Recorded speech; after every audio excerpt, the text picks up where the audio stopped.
We Bear Bears, Canadian Freedom or Hibernation Heartsick.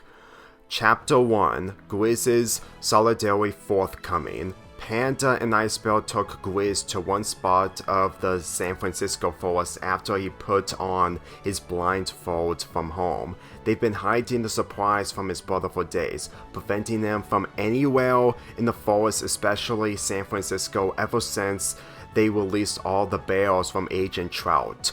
A lot has changed since bears were fully accepted in society, and it wasn't easy for them to set up the surprise for their brother. Are we almost there? Grizz asked. Yes, just keep walking, Panda smiled. Still can't believe I haven't spent days in the forest. Trust us, it'll be worth it. Icebell doesn't mess with surprises, Icebell commented. They made their way to their destination where a fire took place. In no time, Panda and Icebell stopped Grizz in place as Icebell untied the blindfold. Surprise! Chloe, her parents, Daryl, his wife Sophia, Lucy, her brother and boyfriend Clifford and Carol, Ranger Tapes, the Poppy Rangers, Griff, Tom, Isaac, Amanda, Samantha, Kazumi, and Carla shouted, catching Grizz by surprise. Wow, Grizz reacted. Happy Bear Solidarity Day. Panda cheered as the bears, small and big, jumped out of the bushes. They walked up to Grizz as they roared softly, not loud to disturb him. Happy Bear Solidarity Day? It's a holiday Panda and Icebell made back in San Francisco a week ago, Chloe smiled. They're celebrating the holiday over there, but it's way better doing it here, Ranger Tapes added. Grizz teared up from the sight itself. His friends, brothers, and bears are celebrating the holiday they earned. This is awesome. You bet, Griff and Kale replied. Grizz and his brothers sat down next to the fireplace while the other bears sat next to the other humans. I never thought we would get our very own holiday. Believe me, it wasn't easy to make it a holiday, Panda giggled. It's a long story, Lucy replied. I'm still surprised you managed to get a holiday thanks to a heroic rescue, Carla commented.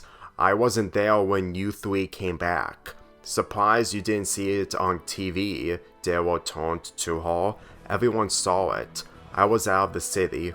Oh, that's right, Grizz remembered.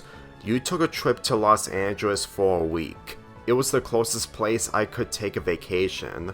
This gave Grizz a thought when it came to him and his brothers escaping, even if it wasn't anything but a vacation.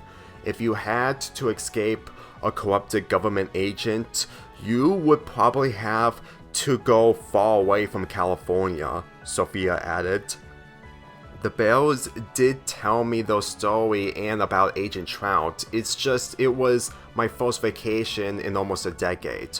Not that we blame you, it's Trout we've been worrying about, Panda replied. The bear cubs hide behind Amanda's leg in fear, still remembering how intimidating Agent Trout was. The panda girl picked one of them up, hugging it to give it comfort from fear. We all have a lot to think about, but all that matters is that he's arrested and he's not gonna be released from jail anytime soon, she nuzzled on the cub. I still can't believe you almost went to Canada, Clifford replied, even if it wasn't by choice. Grizz did tell them why they couldn't go to Canada, but he didn't plan out what their new life would have been. He wasn't sure if they were safe, but in the current duration, he and his brothers were far from harm. I only glorified the idea of going to Canada with my brothers, but we never stepped foot in the land because we did not have passports. Icebell never experienced Royal Canadian Mounted Police, Icebell commented. Not to mention there's more bears there from what I saw online, Chloe replied. This gave Carla a thought, knowing how Canada has a variety of bears in the high north. She sat by the bears, taking them by notice.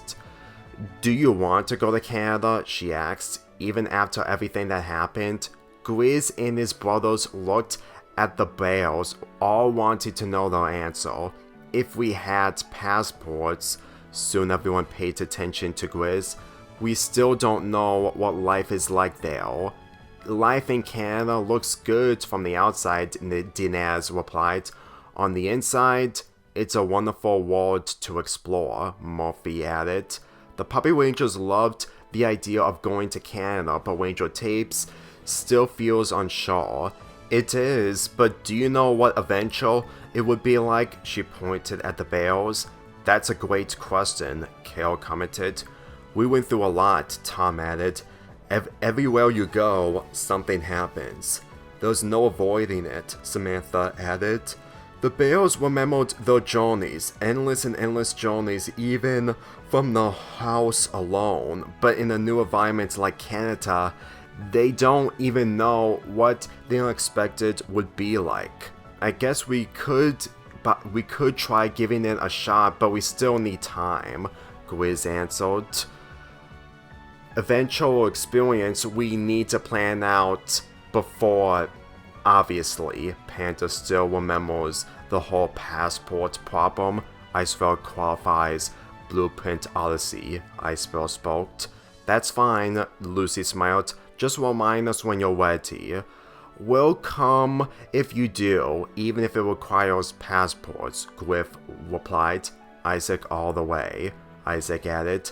The Bales and friends returned to the holiday as they ate marshmallows, heating them over the fireplace. Soon the other Bales allowed the Puppy Rangers Chloe and Clifford to ride on their backs along with Cubs in the front and back. Bale Solidarity Day put the brawlers back in the mood, hanging out with their friends and how the changed society improved their lives.